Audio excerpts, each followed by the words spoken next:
You were listening to a Pleasure podcast. For more from our Sex Podcast Collective, visit pleasurepodcasts.com. Guys, you don't even know how many times I've tried to do this. Mommies and daddies, brothers and sisters, welcome back to the Horny Housewife. I'm on video. Kumbaya. Whoop-de-doo. Happy New Year. Hope you had a beautiful Christmas and a wonderful New Year's. The older I get, which I'm not old, but the older I get, definitely not less chaotic, but the less fun. Did I say that? I mean, yes, we love keeping the magic alive for our kids. I'll tell you an embarrassing story. My son is 7, and we were in Target, and I prefaced that, like, we are not going to get anything except the birthday boy a present. I prefaced it. Like they say to do. I did a boundary. We go in, Mom, I want this. I need help, please, please, please. And I'm like, no, Mommy said no, we're not going to do that. No. You know, making the faces of like murder, but not. You know what I mean? Just like rage, but not. And it's not, they're not absorbing that. Like, he's not like, oh, Mom's flipping her lid. Mom's not okay. That's not there. And a man walks by and was like, Santa's watching, which, you know, just like affirms, like, I feel like a piece of shit mother and my son is trying to just work me regardless because he's seen Mommy crumble under the pressure before. So, you know what my son did after he was told that? He looked at that man and goes, I don't believe in Santa. So, you know, it was one of those humbling parent moments. And if you can relate to that moment, then this is the podcast for you. So since it is video, I guess I should kind of introduce myself again. My name's Jordan.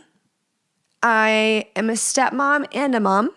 I've been with my husband 10 years, and this is season 4 of this podcast, which this is tripping me out, and you're gonna have to please bear with me and have grace for me, and we will, like, I'm learning where to look. It's a new experience. Like, I think about the podcast episodes, the very beginning of the podcast, and if I were to listen to those podcasts, I would not feel very good. I wouldn't feel very good. I would stop listening.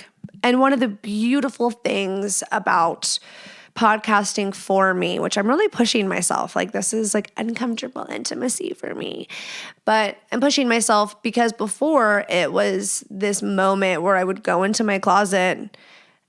I had an office, but I would go to my closet. I'm trying to make something here. I don't know what I'm doing. I don't know if I'm going to end up there. I don't know what's going to happen to the walls. I've got ideas, plans, whatever. But before, for me, it was this private moment. I would turn the lights off. I would, you know, do whatever. And I would just word vomit, like this stream of consciousness, as some of you say, and shoot the shit with you. And listener questions are a really big part of this show. And just kind of like shoot the shit. So I'm hoping to replicate the shooting the shit. And it started as like the couple's locker room because it's guys and girls. It's the mommies and the daddies of the world that just because we got married and had kids and are doing the adult things doesn't mean that we're not trying to fuck. And ideally, I'm like pro-family. You know, I want us to loving one another, and we deserve to have the kind of sex we want to have. And I think they're like, obviously people have boundaries and there's 2 people. So we got to like, as long as those 2 people are jiving with what's going on, then everybody else, right? I wonder if like my curse game is going to change on here because YouTube is its own world. So I'm going to have to figure this out. And it'll be cool. It'll be cool to look back in a year and to see like from this video to what it's going to be like in a year. But yeah, basically, if you're new and you're like, what's the horny housewife? I feel like I'm fighting the name. I'm fighting the name. I love the alliteration, you know. The parts of me that hate the name, the root of it is all like fear of judgment, truly. So, you know, maybe that's kind of like exposure therapy, self-inflicted torture. Maybe. But thanks for joining. I urge you, I beg of you, I plead, I'm on my knees, please click subscribe and tell a friend, text them, I love this episode. Oh, you gotta listen to this girl. Even if you hate my fucking guts, like, ooh, look at this girl. You know? So however you want to do it, share. That helps me. Leave 5 stars, write a review, leave me a rating on Spotify, follow. And if you don't know, this is like mostly a solo podcast, but I do have good guests when I have them. Last guest was Susan Bratton. Fire. She's fire. The video content of that episode is on the Patreon. What's on the Patreon? There is audio erotica if you're a smut lover. Great foreplay tool. BT dubs, which we're going to talk more about foreplay in today's episode after the listener questions. Just like ballsy of me. I'm proud of myself. I thought about just staying in my little comfort zone and just doing listener questions. But I'm like, we'll chat. We'll chit-chat. We'll shoot the she. But Susan Bratton is really good. Like really good. Oh, Patreon. Audio erotica and bonus like quickie episodes. So a listener question, which y'all are obsessed with. If you're new, you're going to be obsessed with that because you'll relate to them. Maybe your jaw will, you know, juicy, intriguing, the tea. Or you're like, I really relate with him. I really relate with her. Or to that dynamic, whatever. And I'm going to provide solution, fingers crossed, alongside radical truth, no sugarcoating, a realistic, like if you went to your therapist or like, a doctor, someone would give you this clinical perspective, which I don't have the credentials for. But I've got 200 and something episodes you can go listen to get a little feel for it. I dare you. Because I guarantee you, the life of no editing, the life of no edits. It was wild. It was fun. But this is a new era. But okay, let's dive in head first and do some listener cues. Are we still running? Okay. Should we start with a big one, a long one, a big daddy? This is going to be, am I going to get the carpal tunnel? Am I going to get the good old carpy? Okay. Oh my gosh. I really want to show you that I can twist my hand like all the way around. Do you remember the show on Nickelodeon called Figure It Out? Do you remember that? There was an episode about someone who had a slime fetish, and it was like Nickelodeon was like the origin, like the root, the origin. So they know what I'm talking about. But there was this show, kind of like Wheel of Fortune, but not. And I went to an Aaron Carter concert. Rest in peace, Aaron Carter. My right eye just twitched, stress twitch. And they had a booth where you could like apply to be on the show. And so I went in there. I was like, my arm, my double jointed hand, blah, blah, blah. And I don't think they saw what I did because he just kept looking at me like, do it, go. And I was like,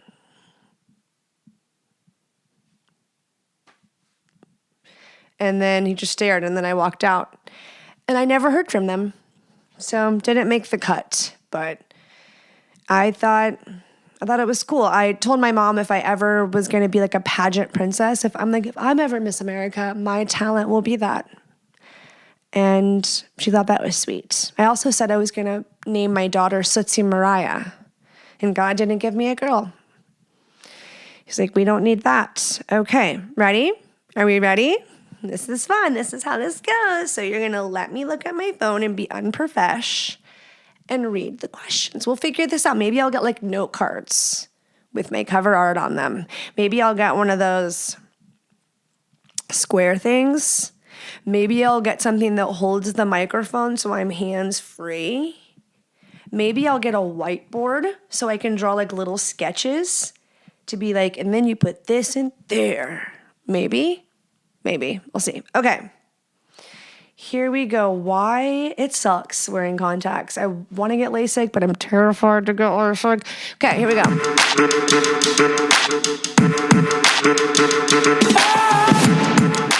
Hi, Jordan. Love your show. Wish you did 2 episodes per week.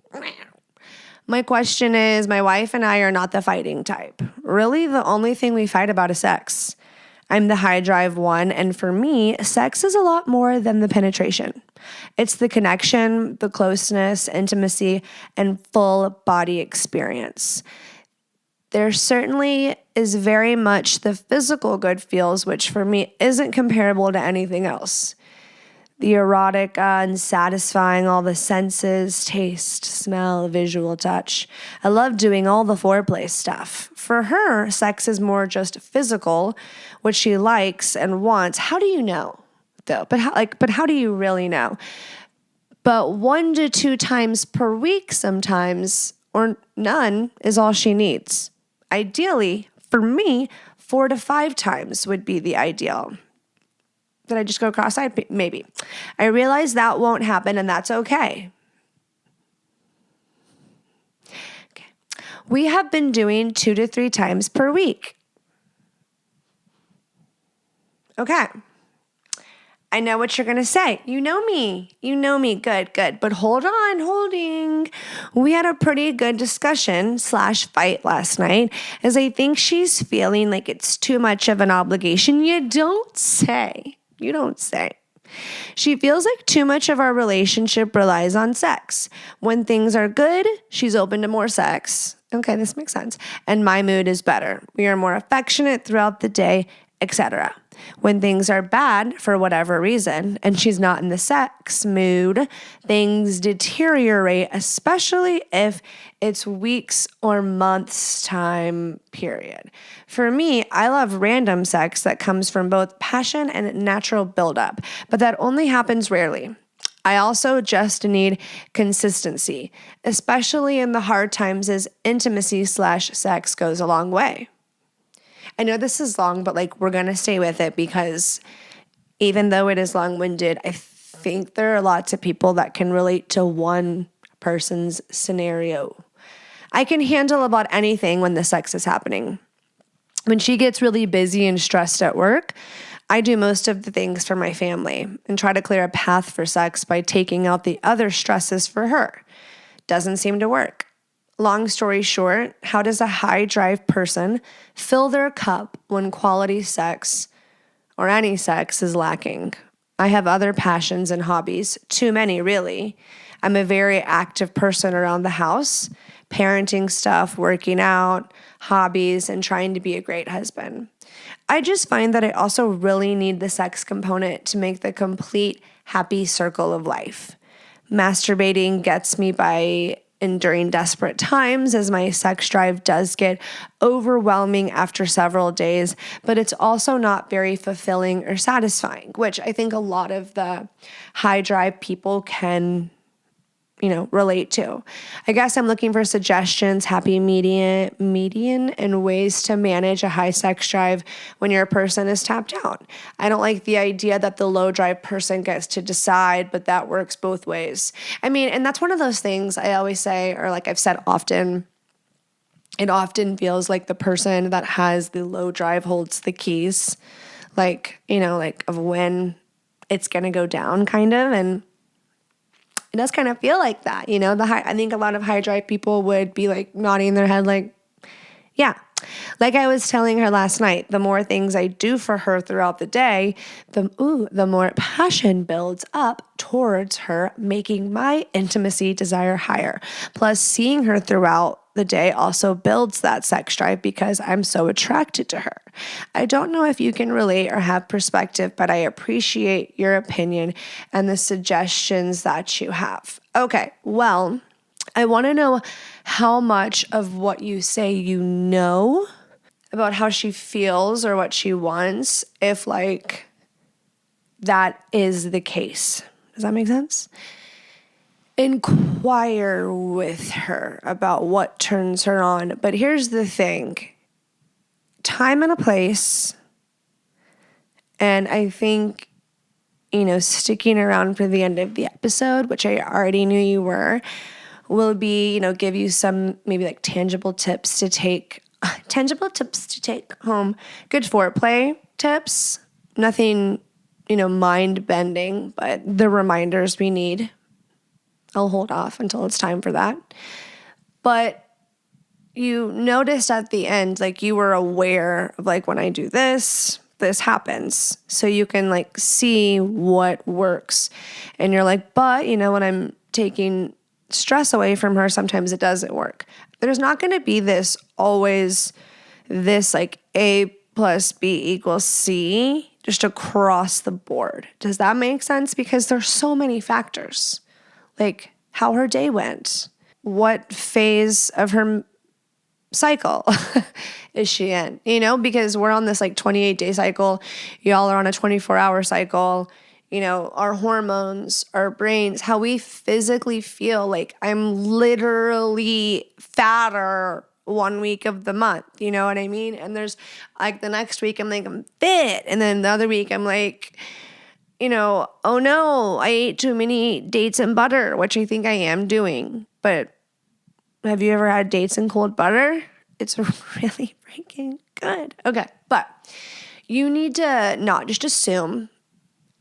And if she's not sharing, husbands and wives that are listening, when you hear me talk about like how to go about it, think about, the resistance they come across if they're just getting a wall of someone completely shut down. And if that is the case, if you were just getting nothing from this person, it takes two willing people, right? But it obviously means like the lack of sex is a symptom. Which oftentimes that's exactly the problem, is that there's so many other factors. There's a disconnect there. Or someone feels like what your wife shared with you, that it's like an obligation, like, oh my gosh, he needs this much sex. And when it becomes like that's the lens in which you see it, the vibe, the aura, it's different. And it's not that sexy, like passionate. It's not that, because now it's so routine. Anything that you do that becomes really routine, has a great chance, a high probability of becoming boring. It can become, or just predictable, and anything that's super predictable can get a little boring, right? It's harsh to say, but it's like, that's why when people go and have threesomes and the girl gets mad because she's like, he was freaking like, it's like that new relationship energy. It's lust, it's the visual, it's new, it's uncharted territory, it's taboo, it's all these things. And you can, like Susan Bratton, like I was talking about, she shared her story in one of the episodes in the archive by just typing Susan Bratton, the horny housewife, and they'll come up. And she shared about like the revivals of her sex life, like how it was renewed and refreshed and a new era, because going through seasons is inevitable and there's going to be ebb and flow. So while you say you need consistency, which like wouldn't we all love to have this, like, especially certain personalities, you would just love to have the like, no, this is going to happen. And the high drive people, right? That's just not realistic. That's just not going to be the case. And it is what it is. And I think finding that compromise, which it sounds like that's what you've done, which is great. And I think, and I believe, and I know that what you focus on grows and expands, right? And so whether that's when you long for something, when it's something like you feel is missing, like that becomes your truth. Like that is the missing thing. If you were like, this is what I would need to be happy, then that is going to be your narrative. Like that is how you're going to live. That is what your experience is going to be like. And I know from experience, when there's things I really, really, really, really want, I'm pretty dead set on it. Like I'm pretty like I need it, and I believe I can have it, and I will bring that into fruition, and that is so amazing and fun. And is my boobs coming out? But you know what? It doesn't contain lasting happiness because happy, sad, angry, mad, glad. All feelings, all fleeting, all very temporary. And you're like, bitch, you're turning this into a TED Talk. I'm sorry. I just think the radical acceptance and going, okay, I'm going to put on a new pair of glasses. My therapist was like saying, like, to instill in your child that they have a superpower that you can change the channel in your mind. And it's like, change the channel. And I'm not like, I never want someone to go, okay, well, in doing that, then I'm having to settle. But when you explain your scenario, you're having sex. Like there are people listening that listen to that question that did this. And like, I want to do other hand motions that would like make the video go away on YouTube because they're inappropriate. Just like, because you have an active sex life, but this just goes to show at people that are like wishing they had way more sex and it's like twice a month and they're, like I'm having sex twice a month, I'm having sex once a month, I'm having sex once every other month. You know what I mean? Comparison is the thief of joy. Doesn't matter. It's all relative. Everybody has different perspectives. What is not enough for someone is plenty for the other person. That is why you can't say, oh, is there a certain number? Is there like a certain amount of sex we should be having in order to be like healthy or successful or like a good hot couple? That number is up to you and irrelevant to everybody else. It has to make sense to the couple. And both partners be satisfied. And in many, many, many, many, many, many situations, both people are not satisfied. And there's the mismatched libido situation. And that is where you learn this tango and, even like your solo sex life you can work on. Isn't that crazy? You can have like practice mindful masturbation. You can work on your foreplay, like how you go about foreplay with your wife. You can make an effort to be putting your energy and focus into other things, like, anything that in excess can lead to destruction. And I think that, sex to me is like a food, water, shelter. Like it is like one of those necessity needs requirements in the relationship. I feel like it's it's the difference between being like friends, roommates, and lovers. It's what makes us lovers. And so I think it's very important. But when one thing becomes, it's like all these little wolves. It's like, which ones are you feeding? Like what plants are growing and are they surpassing and are they making all these little weeds that are, So what's going on there? Because, like porn, like anything, it can be too much. You're pouring too much energy into it. And then it becomes something problematic. And then it becomes off-putting. And then it becomes like, okay, now there's like so much pressure around it and it's not fun anymore. And when it stops being fun, but I also recommend like after a good date night, like put on a Beducated.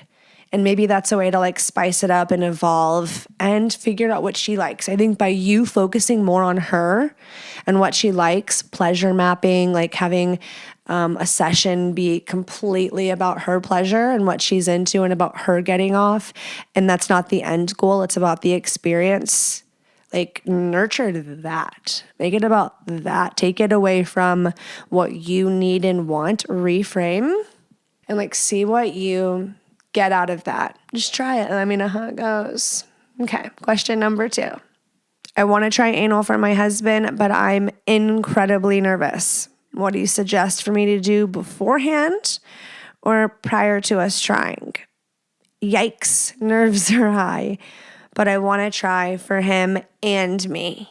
I feel like I give pretty good advice for this because I used to be one of the girlies who like absolutely not, exit only.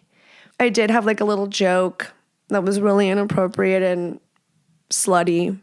Like, I'm saving my butt for marriage, kind of thing. That's disgusting. And if I had a daughter and she said that, I would not be okay. I would not be okay. But you know what? I'm sorry to my mother. Rest in peace. Oh, by the way, if you're new here, I, have a husband, son, stepson, dad, brother, mom's in heaven. It's fucked up. Fucked me up. Passed away tragically, unexpectedly. No one asked for this. After my 30th birthday, and the day that I have like 18 sponsors in one episode and someone's like, share your story and we'll pay for it, then we'll share the story. But until then, we can just know that I have a dark sense of humor. So I get to grieve however I want. How do we help this girl have anal sex? That's what we were talking about.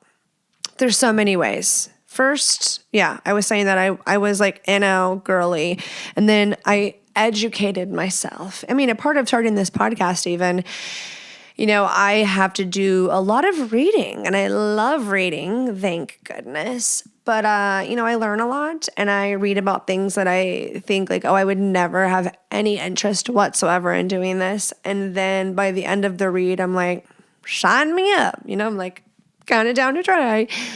You never know. It's fun. You never know. And while I never want to have a gaping you-know-what, and I'm sure there are people that, like sexperts, that would listen to me say that and go, thank you for spreading misinformation, Jordan. That's not how you get a gaping you-know-what.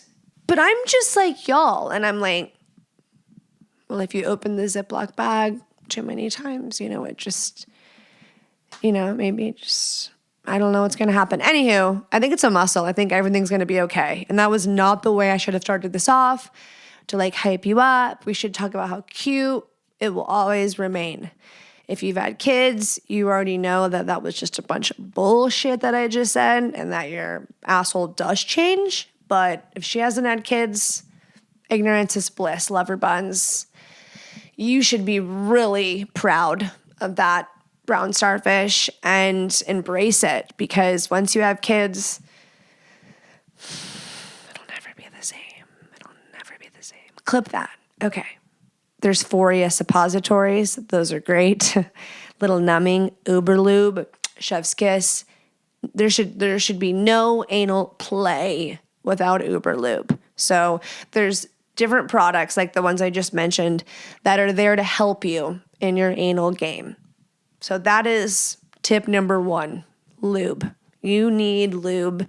You need lube. You need lube. Because the asshole is not self-lubricating, okay? It's not self-lubricating. The spit is not suffice.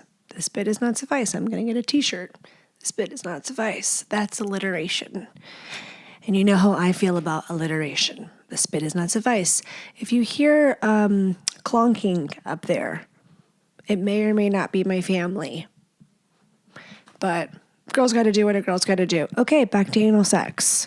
If you know me, you know that my number 1 tip, position-wise, is missionary when it comes to anal. Why? You're like, what? I'm thinking about doggy with a towel in my mouth, biting on like a dog. Or, someone that went to the dentist a long, long time ago and they didn't have pain medications. They did just bite.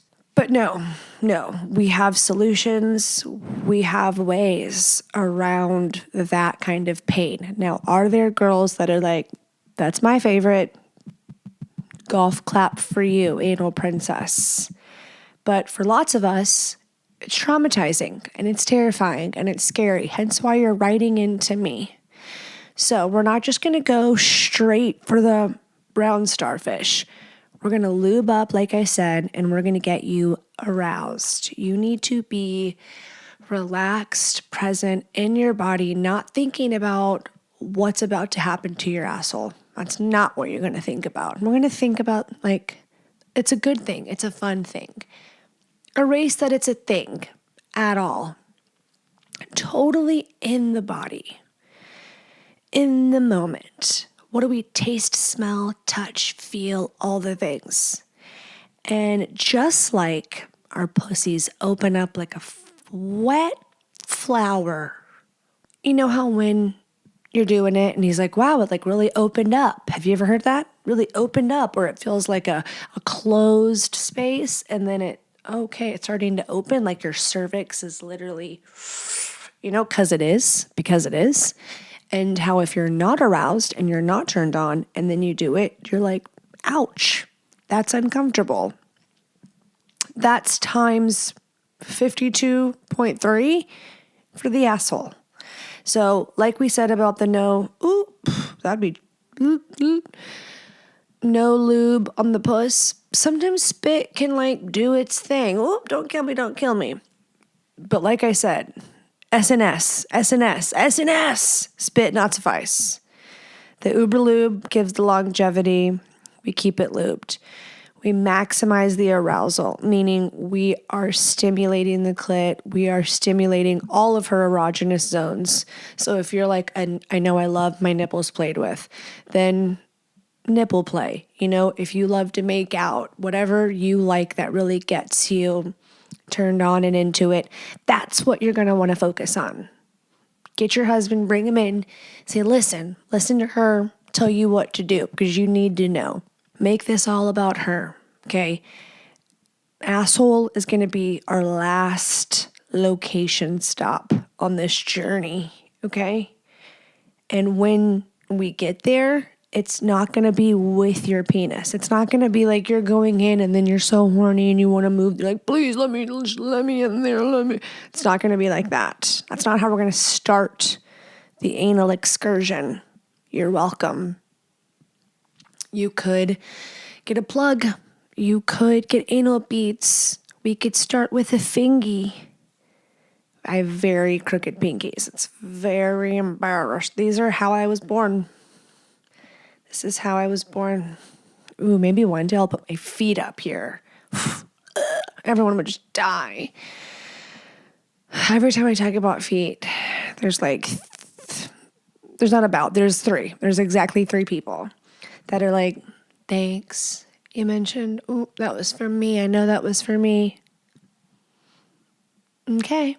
Speaking of feet, I have a listener question that is kind of in that realm of creating some sort of content. For a while it was like trendy. The feet things were trendy. But let's land this plane. We said lube. We said maximum arousal. So you're the most relaxed because your muscles, the sphincter muscle specifically, that first this much, okay, is like what you have to get through. And know that there's pleasure beyond the pain.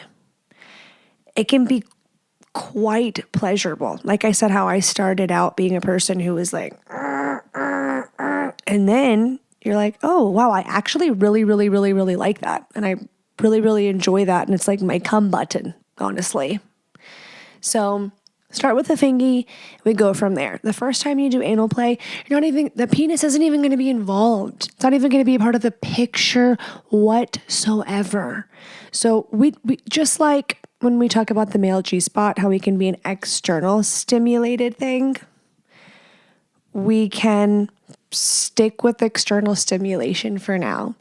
And I think if we stay in that land and you're really aroused, you're going to be begging for entry. You're going to be begging for entry. You will be so surprised.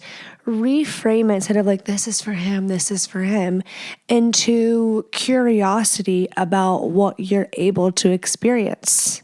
Like open your mind to pleasure possibilities. I'm getting like a pinky Charlie horse. A pinky Charlie horse was about to happen to me. This one's crooked too. Open your mind and free your butthole. And you never know. You may love that shit. I believe in you and your anal journey.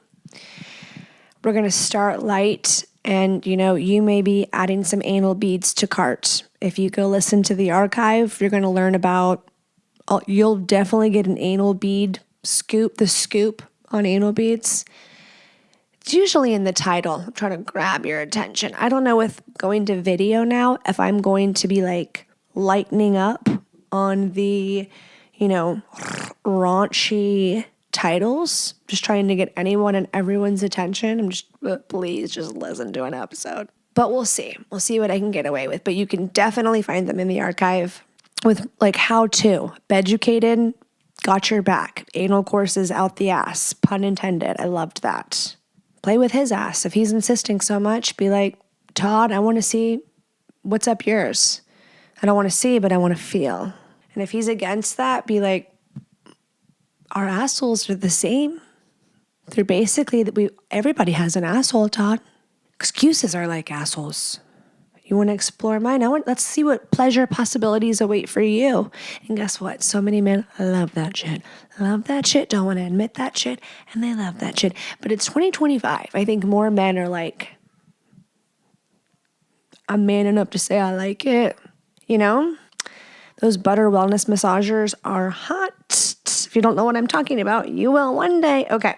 So you need to listen to more of The Horny Housewife, and you need to let him start fingering your butt. And if you don't have any Uber lube, that's where you have to start. Love you, believe in you. You could even incorporate this into your own solo pleasure time, believe it or not. Do a little exploration if that helps. And always, can't even believe I forgot to mention this. Baby wipe it up, baby. Baby wipe that ass. Nobody wants to smell like bussy. Some people love the smell of bussy. If he's a bussy boy, whatever. You know what bussy is. Don't make me clarify. You know what the bussy. I was talking about do we want to... I don't want to share this. I told Derek that I would bottle up the bussy scent and add vanilla, and we'd call it vanilla bussy. Are you ready for the next question, bussy lovers? Question number 3.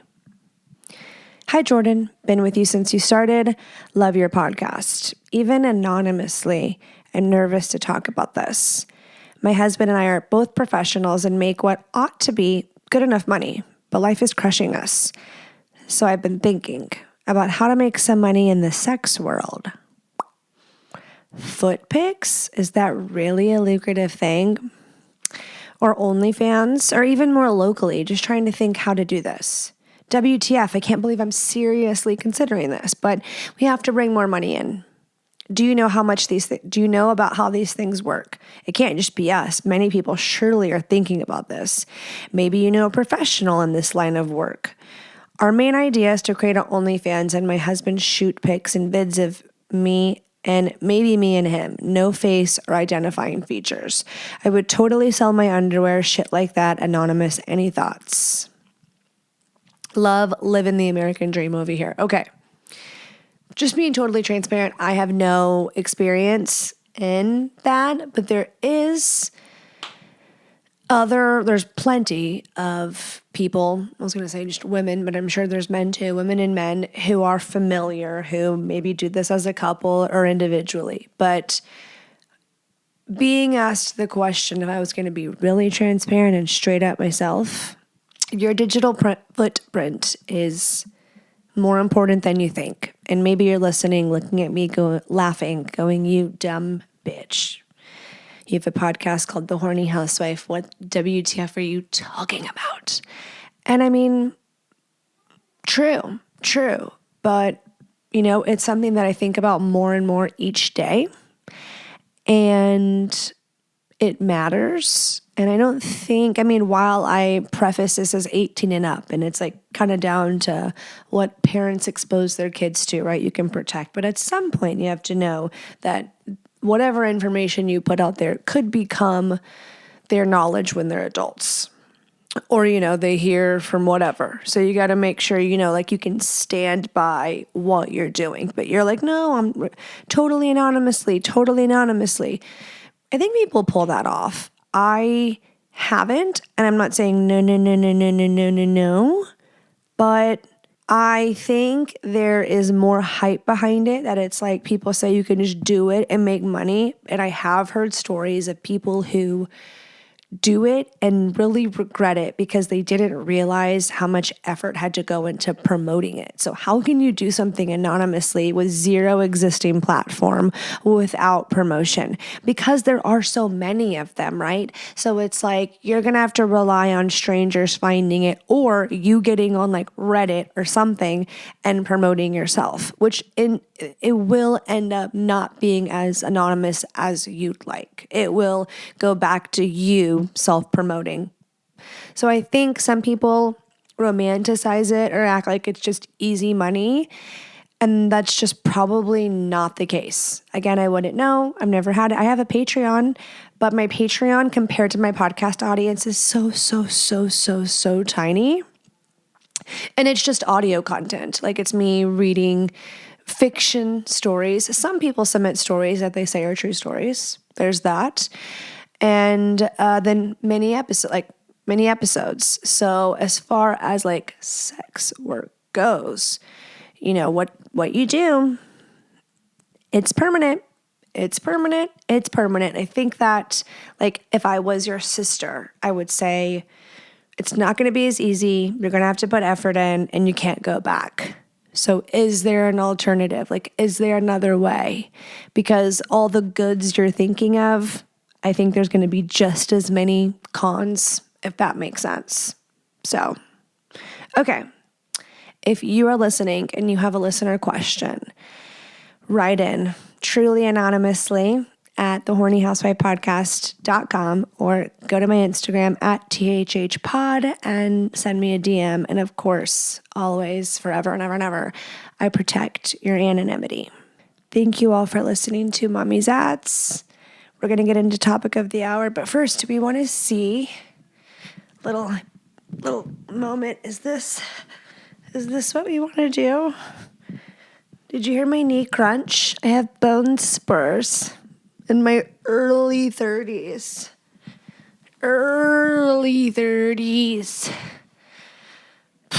Millennial Libra Sun Scorpio rising. I was thinking about how I used to like love reading my horoscope and being like, yeah, wow. Like, wow, like, wow.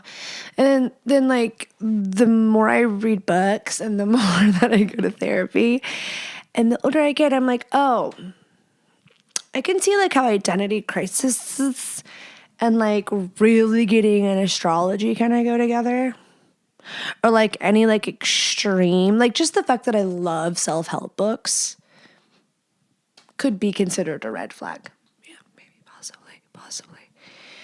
But, I don't read them as much. That could be a good sign, Once you read so many of them, they get repetitive. You're like, okay, let's try to do this stuff.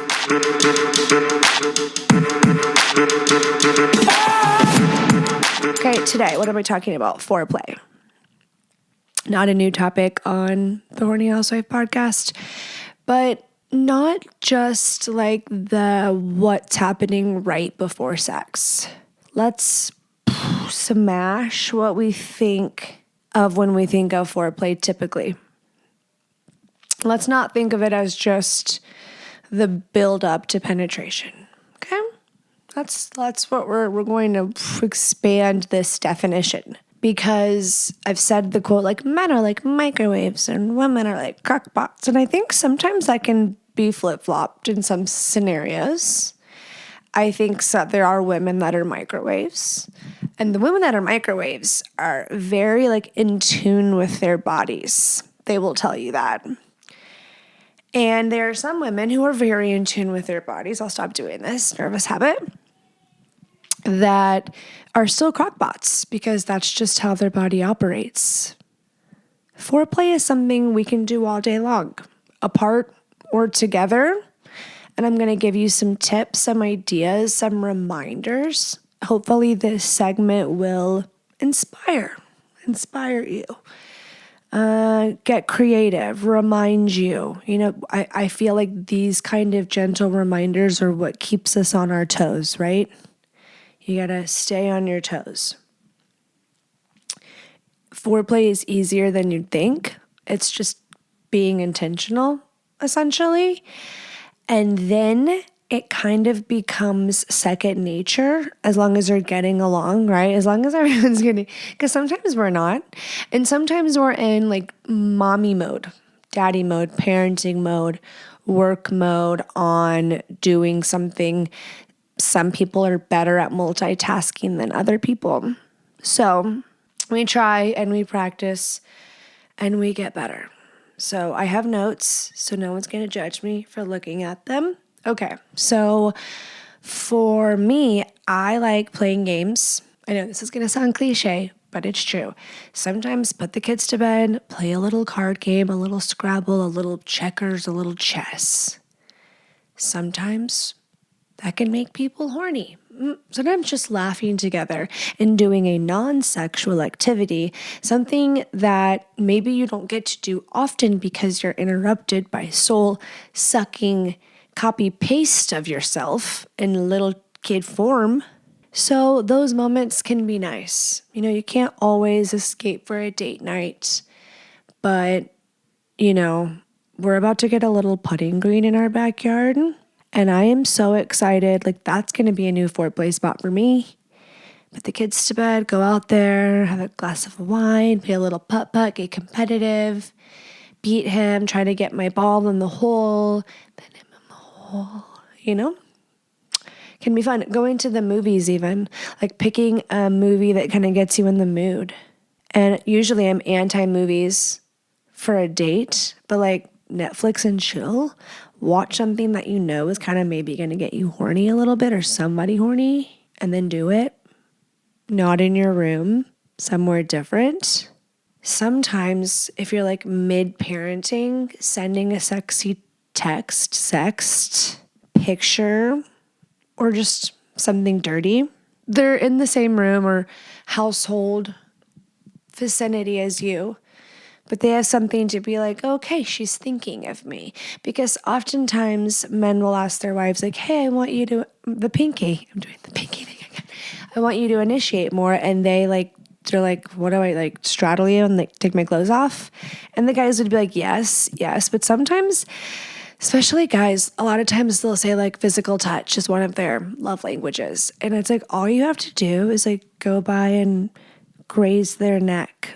Go by and whisper something in their ear, like, later when the kids go to bed, let's take a shower together.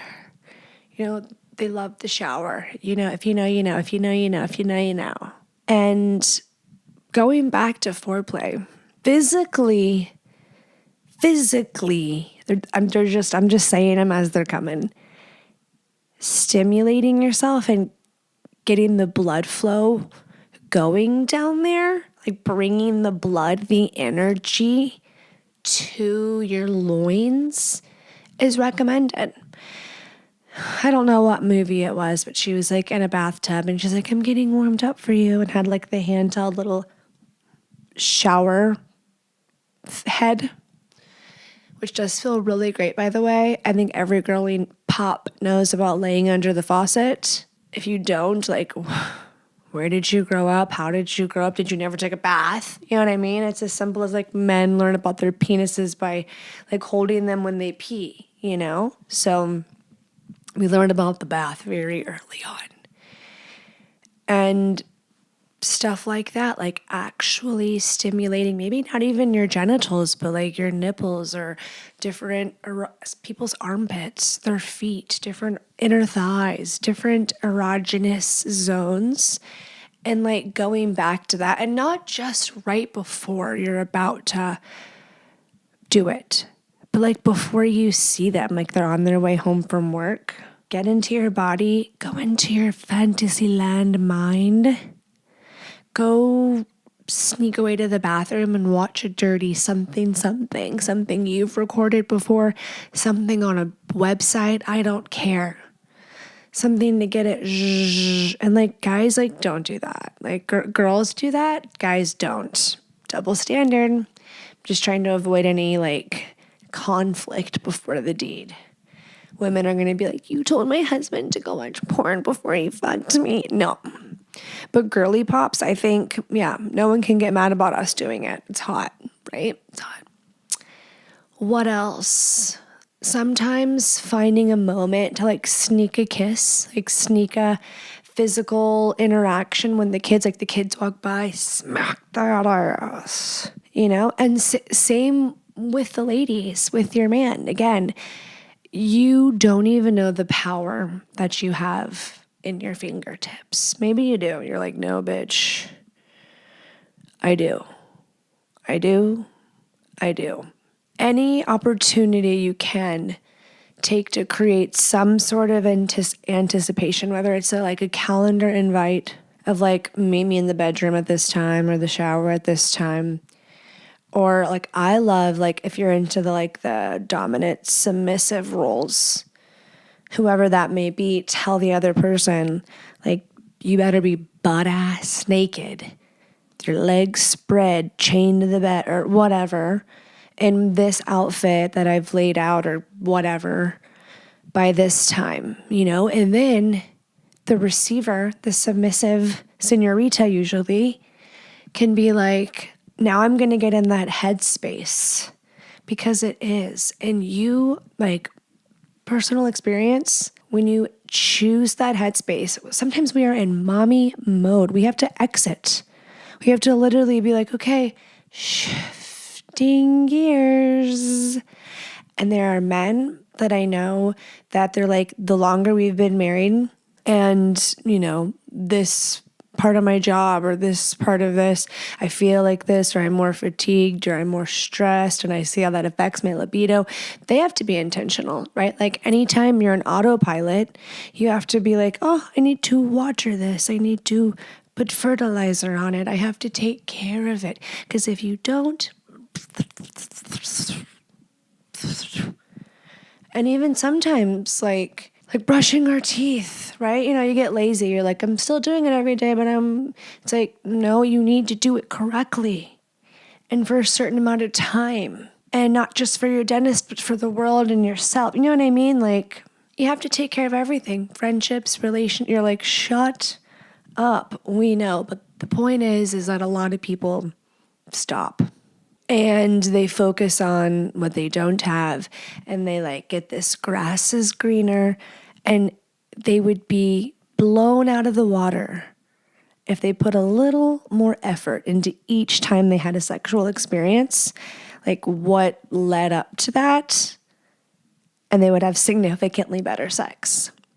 If you made it all the way to the end of the episode, I love you long time. And I've got some maybe like homework or something you could take home from the episode. Challenge yourself, whether it is initiating when you're not normally the initiator by, like I said, sending a invite for sex and being extra intentional about foreplay, like a morning, afternoon, then right before sexy time. Intentional, I'm going to get a little tingly, get a little in my head, in my body, touchy, bathroom break, close your office door, do whatever, a little moment, just a little moment to physically connect, plant a little energetic seed. Okay, we can all do this. This is like not just the person who isn't the primary initiator needs to do this. Like, both of you can do this.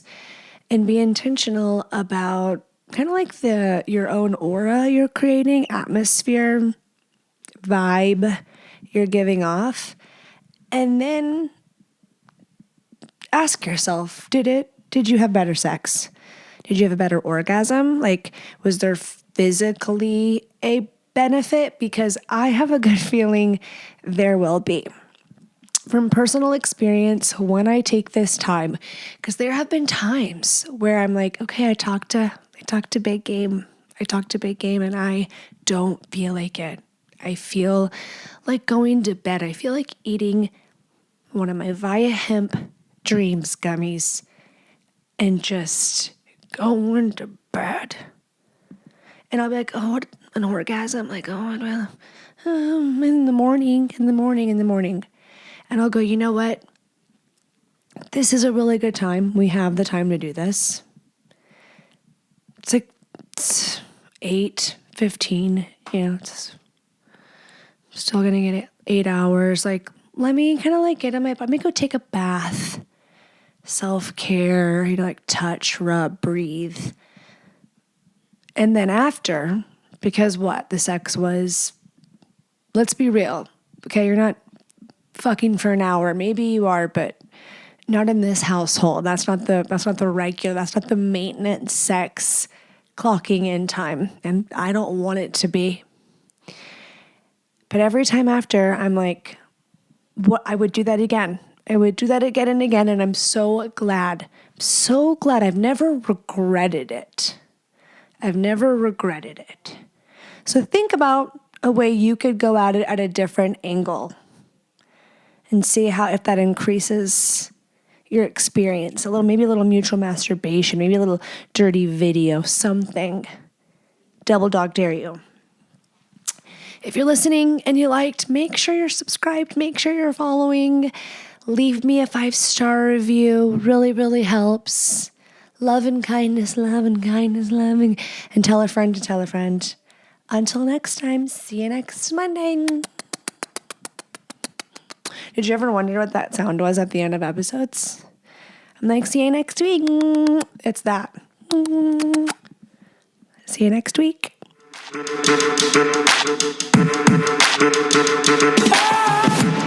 Today's episode is brought to you by BlueChew. BlueChew, if you don't know, which you probably already do, maybe you're like, I know what it is, but is it worth it? And maybe you have no clue what it is. If you don't know, it's an online prescription service. They offer the same active ingredients that are in Viagra, Cialis, and Levitra, but at a fraction of the cost. And it's very fast. Best part about it is that it's done all online. So fast, affordable, and easy. Check. That's what we want. That's what we're looking for. I watched Derek do it. I sat by him while he did it on the computer. It was very easy. Bing, bang, boom. It was at the front door. Discreet packaging. Discreet. So if you want to be on the down low, I say there's no shame up in your BlueChew game. It's not just for guys with ED. This is like a common misconception. I go, I don't need it. I don't have ED. It's kind of like the pre-workout for the bedroom is how I view it. A little extra, a little stamina, a little back-to-back. That BlueChew dick, that BlueChew dick. Go to BlueChew.com, use code HOUSEWIFE to get your first month free. You heard me right. Only pay $5 for shipping flat. Hell of a deal. You gotta at least try it. BlueChew.com. Click the link in the episode description. Housewife, code HOUSEWIFE at checkout. BlueChew.com. Code HOUSEWIFE. First month free. Good sex. BlueChew. And we thank BlueChew for sponsoring this episode. Today's episode is brought to you by BathMate. The Hydro Pump Penis Pump is going to be your new BFF, Ben. If you've been looking for a penis pump, I got you. Mommy's got you.